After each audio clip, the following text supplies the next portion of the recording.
Hello ma'am asigi video sidi chau chengna khoi gi next time da semba item moina pujare ma'am jamnu so hauri achi chau ni na khara na lap taw ya ko ado hona be da makta ham dai na ching che ko ching che nung sara na phongdok charga pungkhai gumba ne pungkhai mukum ba kai ne asi se khoi gi makhum khum jalaga da ba anda sum thambani ne mana mahaji la so ina ne nungai ta dana ina nung sada na phogdui ne ba ko nung sada so ina phogdoe pungkhai mu phogdom na puraga rae ado nung sada pusala ga mo aina se chaloni siga ne nikthui ne ba ko aidi lephun ke ka jawra so ina ne hana kra nikthui ne ba smaina lengoi gumba lephun gumba jawra masu makhara ne ken gina bagi haidana smaina निथोक चराए निथोक फजना सेंगना मंदो खोतोंगना तौरगा हमको मसी से टिंशन दुइने बको अरो टिंशन बगे ना पात्र मा दai समायना दुम निथोक लोय बगैना पात्र सिगा हपचले हपचन बसे लोयरगा हमको मिसिंग हिजलगा पुंखाय मा दिटिंग दुइने बको असि से हजि आरो जिक्ति जादे पुंखाय मनते पुंग अमा खंगनि खंगदम चाहौनि जांगना दि पोपथैया खंगाबा अदुगा समायनि सिंसे हिजनजरे सिंसे हिजलगा हौजिक असि से फजना टिंशनलगा मखुम घुमजलगा थम्मगे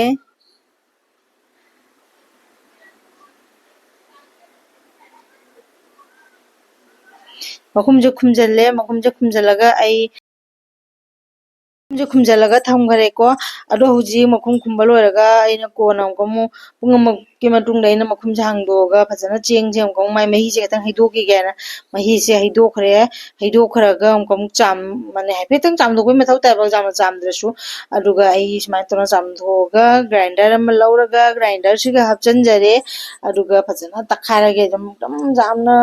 अकुंबा पेस्ट अमा सेमदुइनेबा अकुंबा पेस्ट सेमगा आई तंजे हौदुइनेबा अरो करिमबो हेन मचन जाउदे जुनदा खोइदि जुनजुनों बुदिंदा चाहू से लेनरिने सुमाइना पेस्ट सेमगा हौरगा चाबसे जामना हावरे चाहू चाक ओइन जानिंगद्रसु सुमाइन चारदि जामना हावेबा अरो जुना आई जोंसे पेस्ट सेमे आई हान रापचन बसे मही खितंग लांगदोखरेबा रो कसु काइदे मथंग तगलकपदा खरा कुंगना तागा जारनेबा खुदसिना सुमाइना जेउना मही जेतंग लांगेबा अरो तोयबसु तोयरे फजना खुदतगा मौ नपत्रेबा अदुगा आई हुजी पेस्ट हिजलगे सुमाइना तौरा आइना पेस्ट अनिरक थोंना तक्चरेबा अकुंबैसिना खरा कुंगेबा असुमाइना कुंगना तौना पेस्ट सेमे ऐसे कुंगा बनीना ने खाइबा जाद्रेबा खुदनदी ने खाइबा जारोय हैना इन विस्कर अमा लौरगा हैन विस्कर अमा लौरगा खुदसिना सुमाइना तखाइदुनेबा तखाइद्रिङदा आइना सिगाने थुमसे चामच मसा हाफ टीस्पून अमा लौरे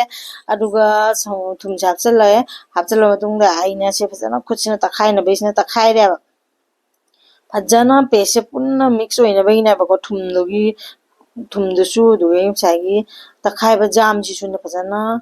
फाइन पेस्ट अमा से ओइरिनेबा अदुगा सिगा तवा खांग थांगलेबा फ्राई पैन में थांगले अदुगा खांग मचा से थांगले थांगलगा खांग से थाव हिजलगा सारेबा अरो साइना सेंगिबा पेस्ट तो थुमदनी हापेबा थुमता हापसे से समान खाबैसिना खरा खरा तौना लौखलगा तनसे मचा मचा खोइ टिकी गी मवंग हिजलगा साए चेमेबा अरो समाइना तौरगा सेमे कोरक कोरक कोइना मतमदा सुम कोइबनेबा सुमाइन सुम हापचलगा अरे चिनी सु जाउदे अदुगा तुम हापेतनी हाबिबा असि से सुमाइना चाबदा जामना हावेबा चागा लोलगा थकपसे सिनेबा जम हाविसे अदो आइना ngasi जे खंचा चानिंगतना मता चानौना अयुक्तना आइना जामसे फौदोगा तखाइरगा सेमजबनी कुइना मतमसु चंगदबनेबा अदुगा हाइदि जामदो तकपदतनेबा जामदो जियारो जि तकप यादेना दो ngatam फौदो फोटो मथौ ताइना अदुमाइना फौदोरे अयुक्ता फौदोए नुसा सारिङदा नुगिंदा सुमाइना सेमगा इना चाजरे असुमाइना तंजिंग लोइना सेमेबा तंजिंग लोइना हौदोकचरगे हौदोगसे सुम थम्बा जायबा तनसे रो चाहौनिना मादि खा कंजनलेबा इंगरदि खतंग कंजनबनेबा अरो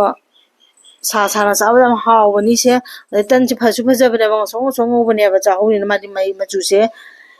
ngangsan do oidiaba kaabagi saruk do oidiaba ara han bagi kep lawthokra ani subai kep si moina sumaina hore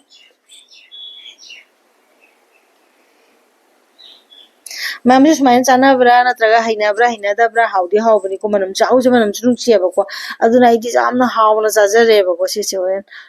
chatharage sumaina hawraga hot kese sum hamchalaga thamba jai ꯑꯍꯥꯟꯕꯩ ꯈꯦꯞ ꯑꯃ ꯍꯧꯈꯔꯦ ꯑꯗꯨꯅ ꯍꯟꯗꯛꯀꯤꯁꯤꯅ ꯑꯅꯤꯁꯨꯕꯩ ꯈꯦꯞꯁꯤꯁꯨ ꯍꯧꯈꯔꯦ ꯃꯌꯥꯝ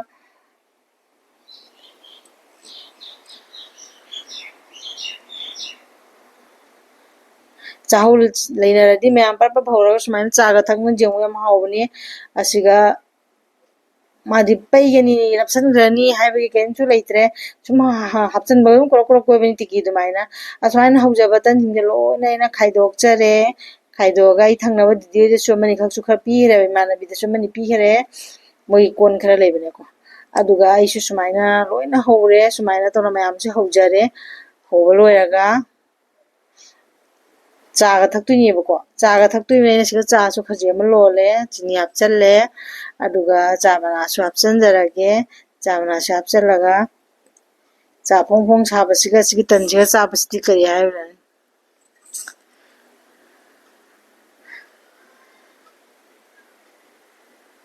चासे लोनब लोइरे मयाम चासे लोनब लोइरबनिना आई खाइदोए खाइदोगा चासे हैजरिबको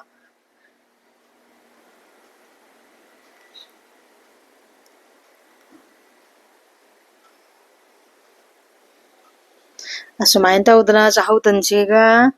चासिगा तरगा थनी जान पाइदे माइदे संगोम पिएबको अर मादी के दौनी आइने सुमाइना प्लेट पुथोंगा थनम्बरा मा हाना चाना लेरमेबको मा जाम पामजेबा चाहौ से जाम पामजेबा मा अरुदुना चाहौ न होबदी चाक खंगदे चाहौ थोंबा खंगदे जा